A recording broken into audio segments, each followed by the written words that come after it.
Hello, today is June 30th, and today's reading is Job 17 through 19 and Acts 10, 1 through 23. This is the reading of God's Word. This begins with Job continuing his speaking, so this is Job speaking. My spirit is broken, my days are extinct, the graveyard is ready for me. Surely there are mockers about me, and my eye dwells on their provocation. Lay down a pledge for me with you. Who is there who will put up security for me? Since you have closed their hearts to understanding, therefore you will not let them triumph. He who informs against his friends to get a share of their property, the eyes of his children will fail. He has made me a byword of the peoples, and I am one before whom men spit. My eye has grown dim from vexation, and all my members are like a shadow. The upright are appalled at this, and the innocent stirs himself up against the godless.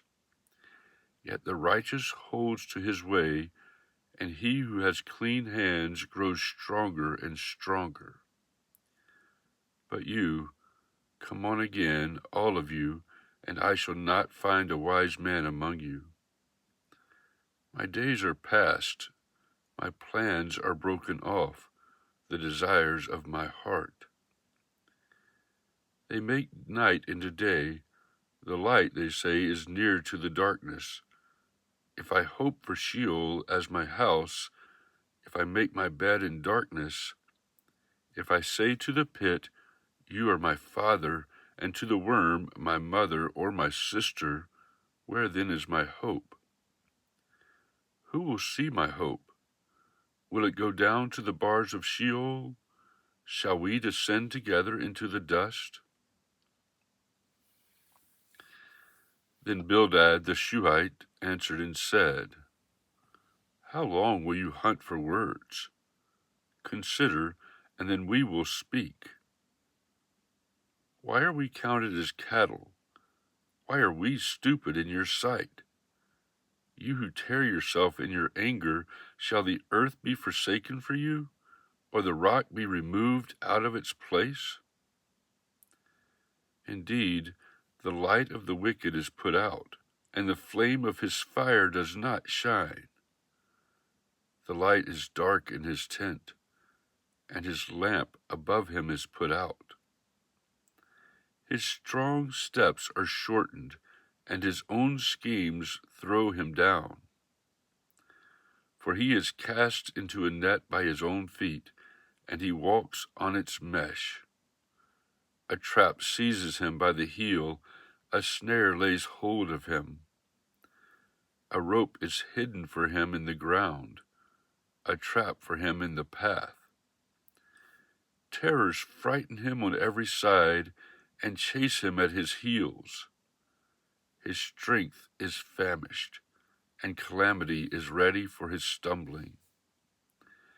It consumes the parts of his skin. The firstborn of death consumes his limbs. He is torn from the tent in which he trusted and is brought to the king of terrors. In his tent dwells that which is none of his. Sulfur is scattered over his habitation. His roots dry up beneath, and his branches wither above. His memory perishes from the earth, and he has no name in the street. He is thrust from light into darkness, and driven out of the world. He has no posterity or progeny among his people, and no survivor where he used to live. They of the west are appalled at his day, and horror seizes them of the east. Surely such are the dwellings of the unrighteous, such is the place of him who knows not God. Then Job answered and said, How long will you torment me and break me in pieces with words? These 10 times you have cast reproach upon me. Are you not ashamed to wrong me? And even if it be true that I have erred, my error remains with myself.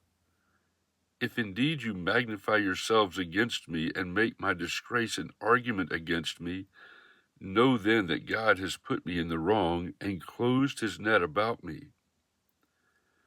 Behold, I cry out, violence, but I am not answered. I call for help, but there is no justice.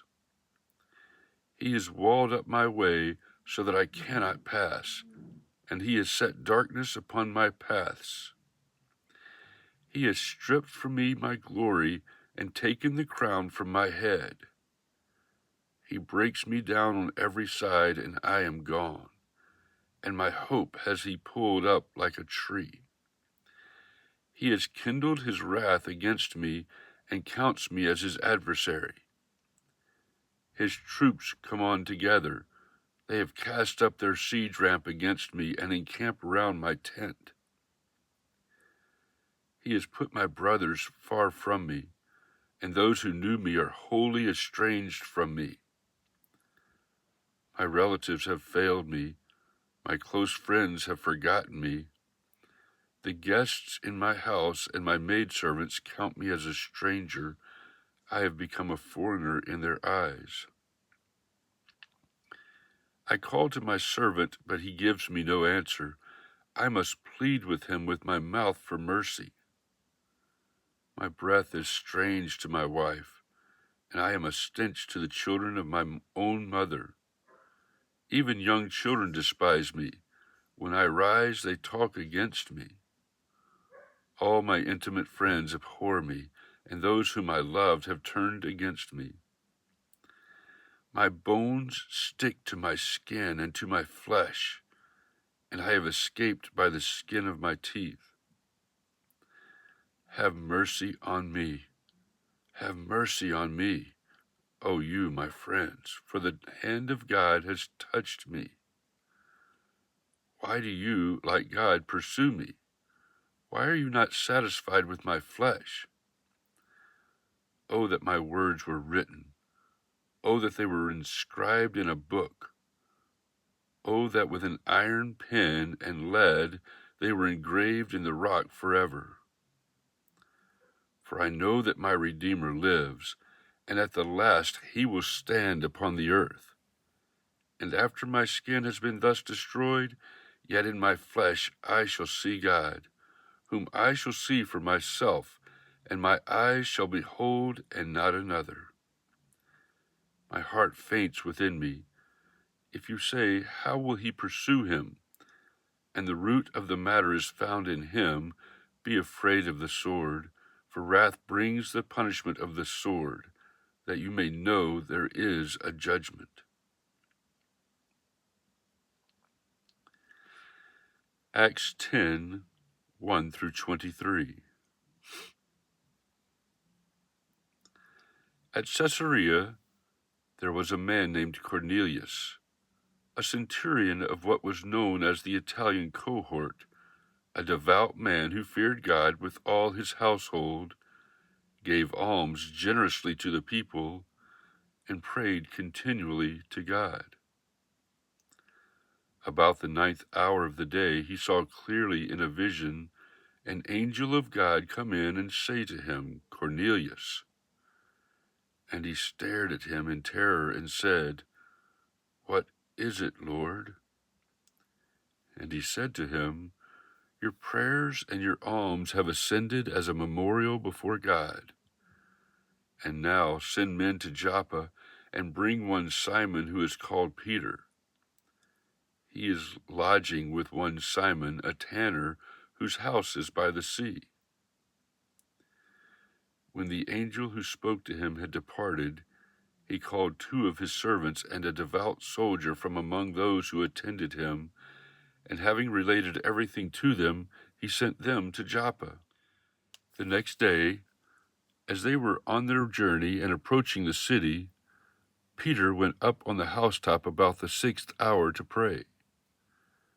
And he became hungry and wanted something to eat.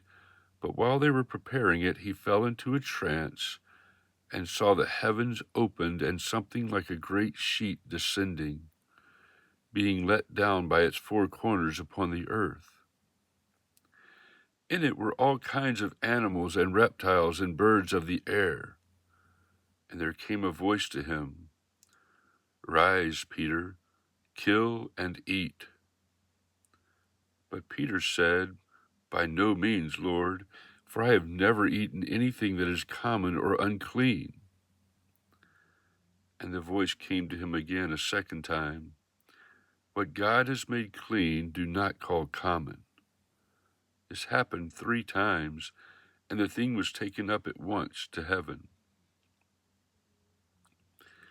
Now while Peter was inwardly perplexed as to what the vision that he had seen might mean, behold, the men who were sent by Cornelius, having made inquiry for Simon's house, stood at the gate and called out to ask whether Simon, who was called Peter, was lodging there. And while Peter was pondering the vision, the Spirit said to him, "Behold, 3 men are looking for you. Rise and go down and accompany them without hesitation, for I have sent them." And Peter went down to the men and said, "I am the one you are looking for. What is the reason for your coming?" And they said, "Cornelius, a centurion, an upright and God-fearing man, who is well spoken of by the whole Jewish nation, was directed by a holy angel to send for you to come to his house and to hear what you have to say." So he invited them in to be his guests. The next day he rose and went away with them, and some of the brothers from Joppa accompanied him.